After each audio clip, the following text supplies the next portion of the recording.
أعوذ بالله من الشيطان الرجيم بسم الله الرحمن الرحيم قال يا بني لا تقصص رؤياك على إخوتك فيكيدوا لك كيدا إن الشيطان للإنسان عدو مبين وكذلك يجتبيك ربك ويعلمك من تأويل الأحاديث ويتم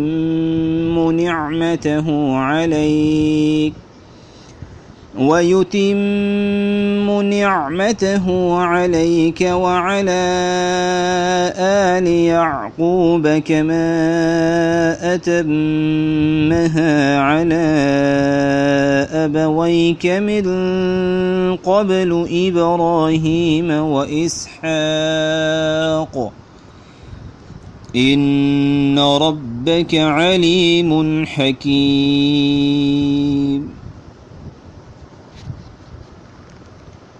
ان آیات کا ترجمہ اور مفہوم سن لیجئے۔ یعقوب علیہ السلام اپنے بیٹے سے کہنے لگے، اے میرے بیٹے، اپنا خواب لا تقصص رؤیاک، اپنا خواب اپنے بھائیوں کے سامنے مت بیان کیجیے گا۔ ایسا نہ ہو کہ وہ آپ کے لیے کچھ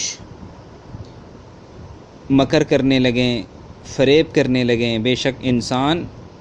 بے شک شیطان انسان کے لیے کھلا ہوا دشمن ہے، اور اسی طرح سے اللہ پاک آپ کو بزرگ بندوں میں سے کر دے گا، اور آپ کو باتوں کو ٹھکانے لگانا بتا دے گا، اور اپنا انعام آپ پر پورا کر دے گا، اور یعقوب علیہ السلام کی آل اولاد پر جیسا کہ اس نے اس سے پہلے آپ کے والد، آپ کے آباء و اجداد ابراہیم، اسحاق علیہم السلام پر پورا کیا، مکمل کیا اپنا انعام۔ بے شک تیرا رب بڑا حکمت والا ہے، بڑا علم رکھنے والا ہے۔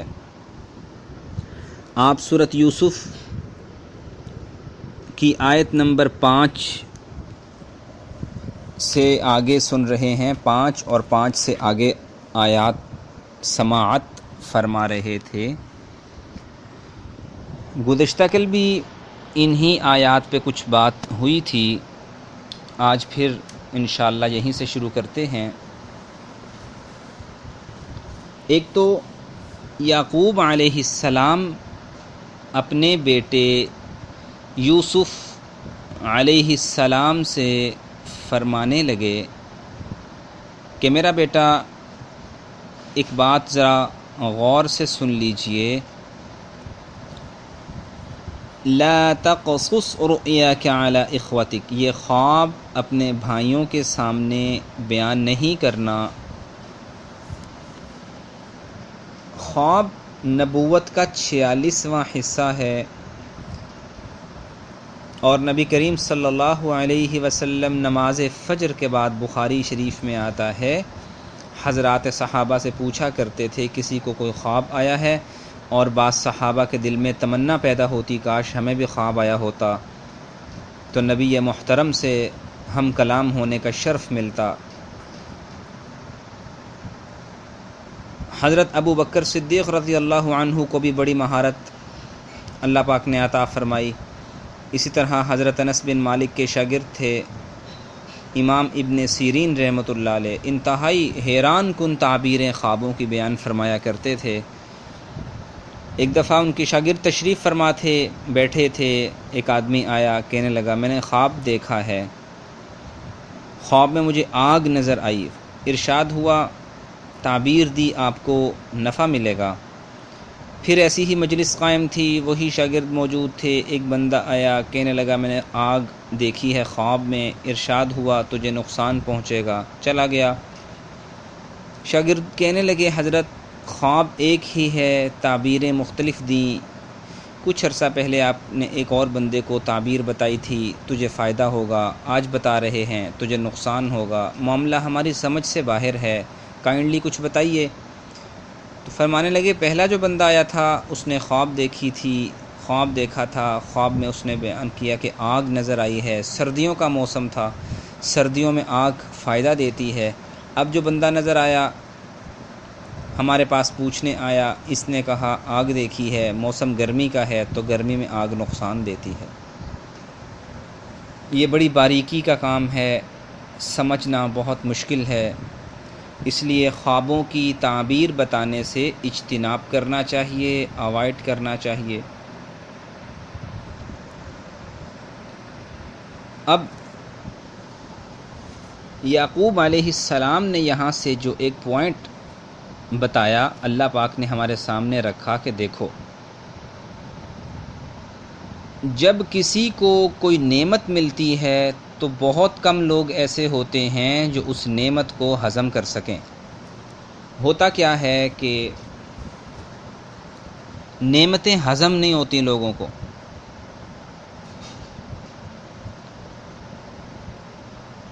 اور وہ لوگ حسد میں آ جاتے ہیں، حسد میں پڑ جاتے ہیں۔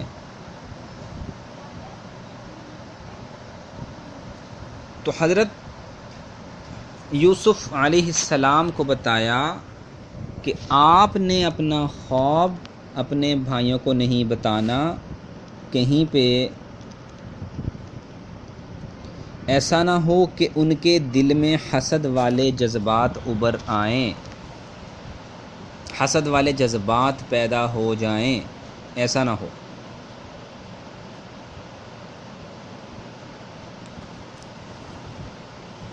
اب مسئلہ یہ ہے کہ جب نعمت پاس آ جائے تو لوگ فتنے میں مبتلا ہو جاتے ہیں، اس لیے کوشش کرنی چاہیے کہ آپ لوگ اپنی نعمتوں کو چھپا کے رکھیں، ذرا لو پروفائل رہنا سیکھیں۔ لوگ تو کسی کو ہنستا ہوا بھی نہیں دیکھ سکتے، لوگوں کو پرابلم ہو جاتا ہے، اس کو یہ نعمت ملی ہے، کیوں ملی ہے، کس وجہ سے ملی ہے۔ اب نعمت آپ کو ملی، نیندیں ان کی حرام ہوئی پڑی ہیں، اس لیے علماء فرماتے ہیں کہ اپنی نعمتیں چھپا کے رکھیں، لوگوں کے سامنے مت کریں، لوگوں کو مت بتائیں، ہضم نہیں ہوگا، نظر لگ جاتی ہے۔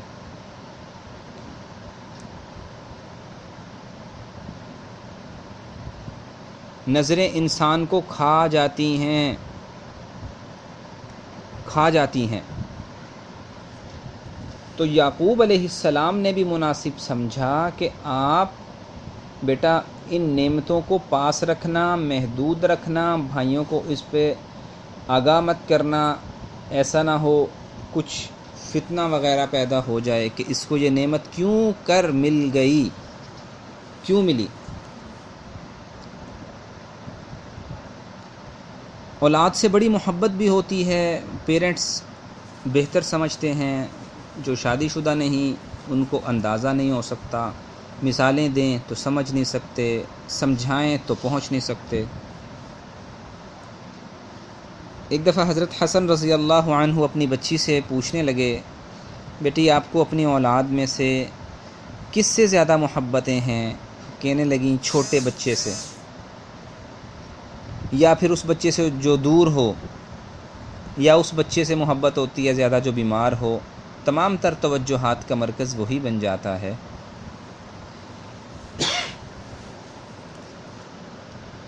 آج کل ہمارے ہاں بھی بعض اوقات کیا اکثر اوقات الٹا ہی حساب چل نکلتا ہے، اور پیرنٹس زیادتی کے، ظلم کے مرتکب ہو جاتے ہیں۔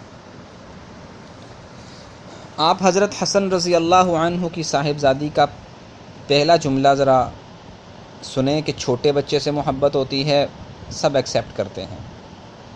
دوسرے جملے پہ غور کیجئے کہ غائب سے محبت ہوتی ہے، یعنی اس بچے سے جو دور ہو۔ آج کل حساب ہی الٹا ہو گیا کہ جو لوگ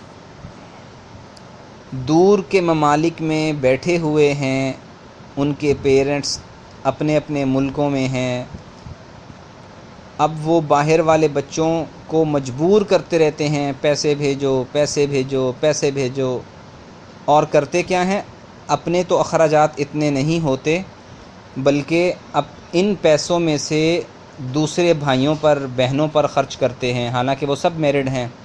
جو بندہ باہر بیٹھا ہوا ہے اس کے ذمے کسی کے اخراجات نہیں ہیں، اگر وہ پیرنٹس کو بھیجنا چاہتا ہے تو اتنے پیسے بھیج دے جتنے میں پیرنٹس کی ضروریات پوری ہوتی ہیں۔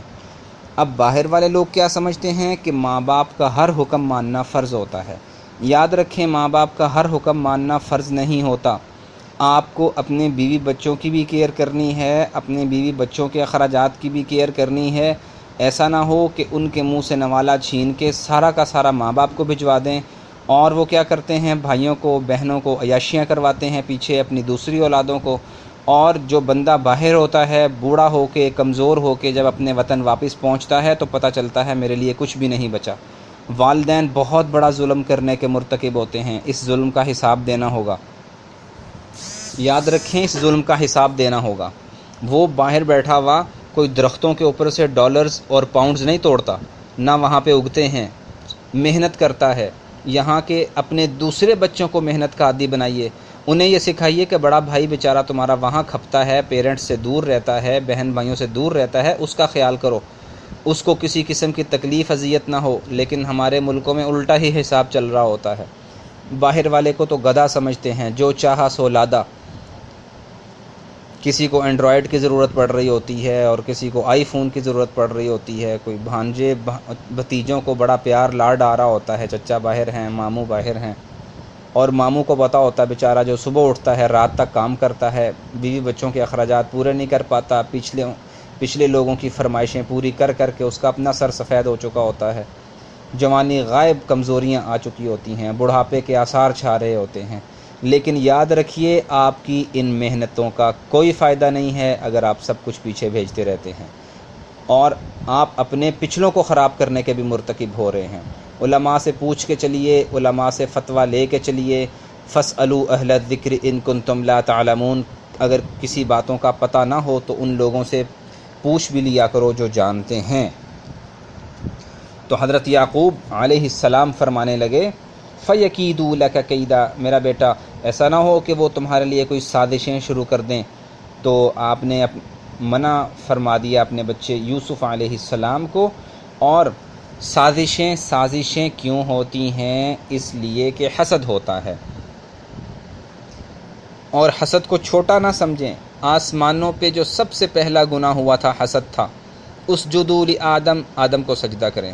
ابلیس کے دل میں حسد آ گیا، لو بھئی آدم کو کر لو سجدہ، انا خیر منہ، میں تو اس سے بہتر ہوں، خلقتنی من نار وخلقتہ من طین، مجھے آگ سے پیدا کیا، آدم کو مٹی سے پیدا کیا، میں خامخواہ میں سجدہ کروں؟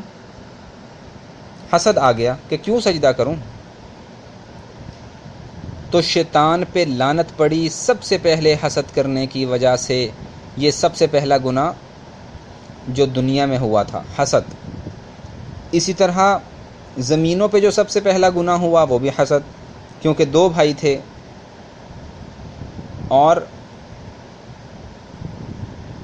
حابیل قابیل، ان میں سے ایک کی بیوی زیادہ خوبصورت تھی، دوسرے کی نہیں تھی، دوسرے کو حسد ہو گیا اور اس نے اس حسد کی وجہ سے اپنے بھائی کو قتل کر دیا۔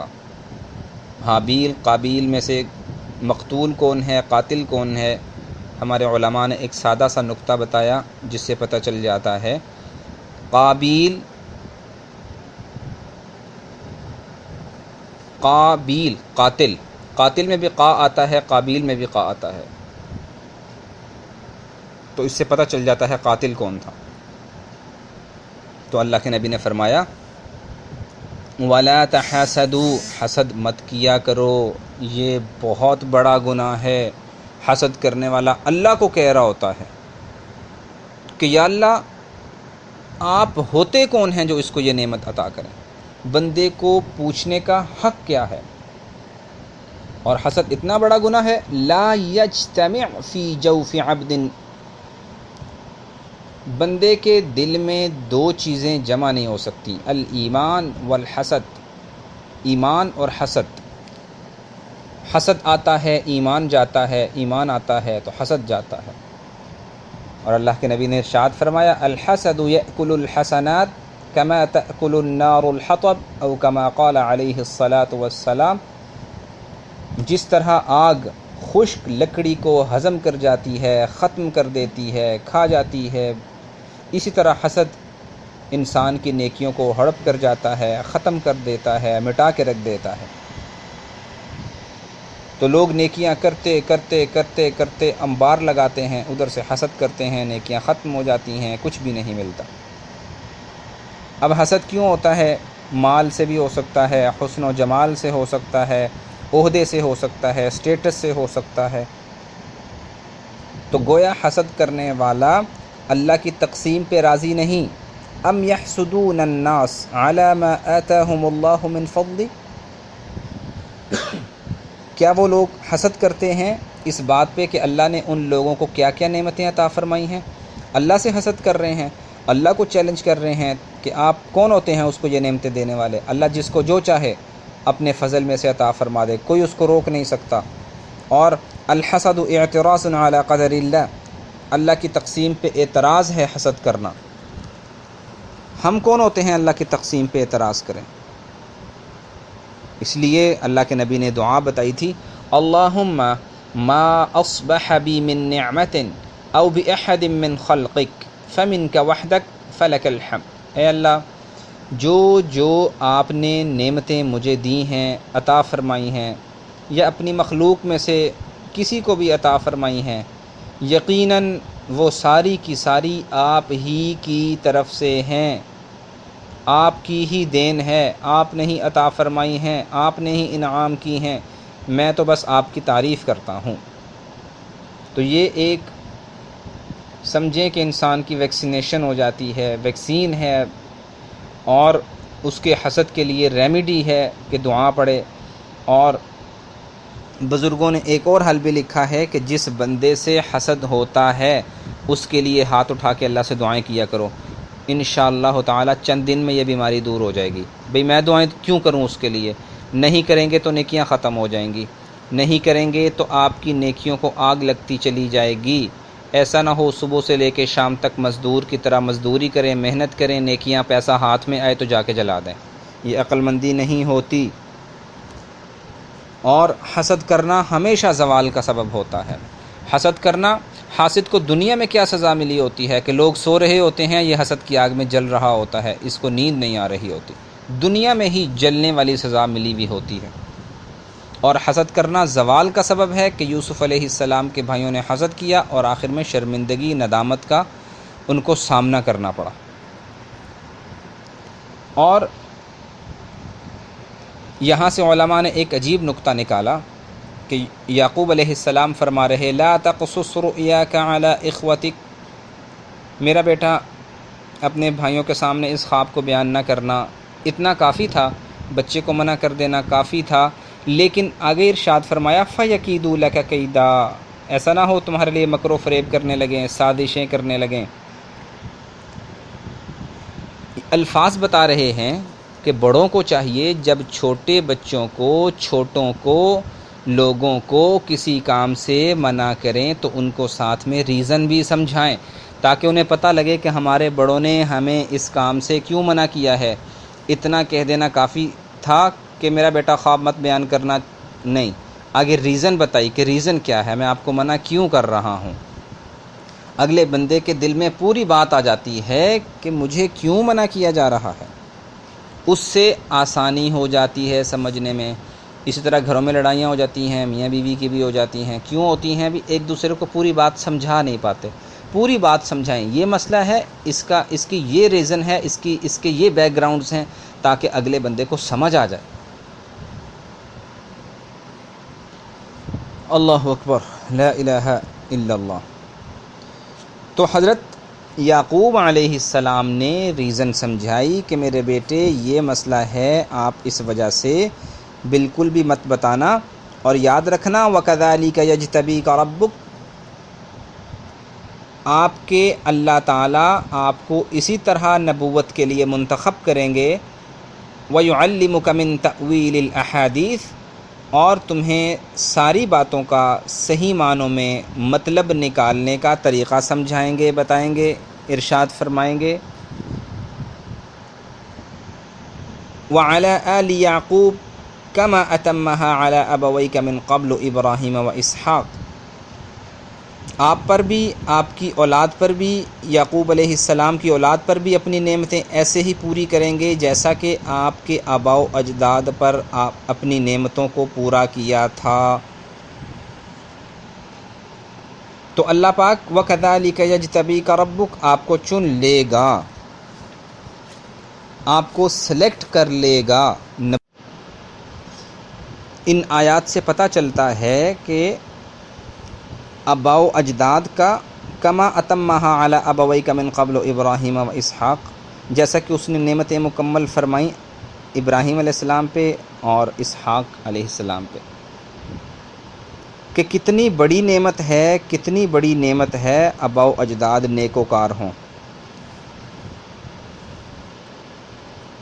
تو جو والدین بن جاتے ہیں انہیں چاہیے کہ فکر شروع کر دیں، ایسا نہ ہو کل انہوں نے دادا نانا بننا ہے، ان کی اگلی نسلیں ان کو برے الفاظ کے ساتھ یاد کریں کہ ڈرنک کرتا تھا دادا ہمارا، نانا ہمارا ڈرنک کرتا تھا، دادا ہمارا جوا کھیلتا تھا، دادا ہمارا دادی پہ ہاتھ اٹھاتا تھا، ہمارا دادا نانا نانی دادی کو گالیاں دیتا تھا، بکتا تھا، غلط زبان استعمال کرتا تھا۔ نئی نسلیں کیا گواہی دے رہی ہوں گی۔ ایک جنازہ گزرا، اللہ کے نبی نے پوچھا کون ہے بھی، انہوں نے کہا جی بڑا اچھا آدمی تھا، واجبات۔ ایک اور جنازہ گزرا، کون ہے بھئی، بڑا برا آدمی تھا، واجبات، واجب ہو گئی، واجب ہو گئی۔ اے اللہ کے نبی آپ کی باتیں سمجھ میں نہیں آئی ہیں، پہلے بندہ گزرا تھا اچھا تھا، آپ نے فرمایا واجبات۔ ارشاد ہوا کہ تم لوگ زمین پہ گواہی دیتے ہو، جب تم کسی کے بارے میں کہتے ہو اچھا تھا اللہ گواہی قبول کرتا ہے، تو میں نے بتا دیا کہ بھئی واجبات جنت واجب ہو گئی۔ دوسرے کا جنازہ گزرا، تم نے گواہی دی کہ اچھا بندہ نہیں تھا، لوگوں کو تنگ وغیرہ کیے رکھتا تھا، تم نے گواہی دی تو گواہی اللہ نے بھی سن لی، گواہی کیا تھی کہ اچھا بندہ نہیں تھا، تو واجبات جہنم واجب ہو گئی۔ اب نیک اگلی آنے والی جو نسلیں ہیں وہ کہیں باپ دادا کو غلط الفاظ کے ساتھ یاد کر کے بری گواہی نہ دیا کریں کہ ہمارے دادا ایسے۔ آج ہم بھی یاد کرتے ہوں گے اپنے دادا کی عادات کو، نانا کی عادات کو، کمپیریزن بھی کرتے ہوں گے کہ کیسے تھے۔ تو یاد رکھیے کہ جب اولاد کی اللہ نعمت دے دیتا ہے تو پھر دادا نانا بننے کا پتہ ہی نہیں چلتا کب ہو جاتا ہے۔ تو اس لیے اپنی عادات کو اچھا کریں، توبہ استغفار والی راہیں اپنائیں، نمازوں کی طرف آئیں، تاکہ اگلی نسلیں یاد رکھیں کہ ہمارے دادا ہمارے نانا بہت اچھے تھے، نمازی تھے، پرہیزگار تھے۔ تو ماں باپ نیک ہوتے ہیں تو عموماً عام طور پہ اللہ اولاد بھی نیک دے دیتا ہے، والدین کی صفات ٹرانسفر کر دیتا ہے۔ تو اگر ہم چاہتے ہیں ہماری اولاد نیک ہو، ہمیں چاہیے ہم خود نیک ہوں۔ یہ بات غلط ہے کہ ہم برائیوں میں پڑ رہے ہیں اور توقع رکھیں کہ اولاد بس نیک ہو جائے، اولاد نیک ہو جائے۔ ایسے چانسز کم ہوا کرتے ہیں، ہو جاتے ہیں، اللہ پاک کے پاس ہے ساری کی ساری بھلائیاں، اللہ پاک ہی ساری بھلائیوں کے فیصلے فرمانے والے ہیں، ہو جاتا ہے، لیکن پھر بھی ہمیں احتیاط کرتے ہوئے اپنی پرسنالٹی اور اپنی شخصیت کو اچھا کرنا ہے۔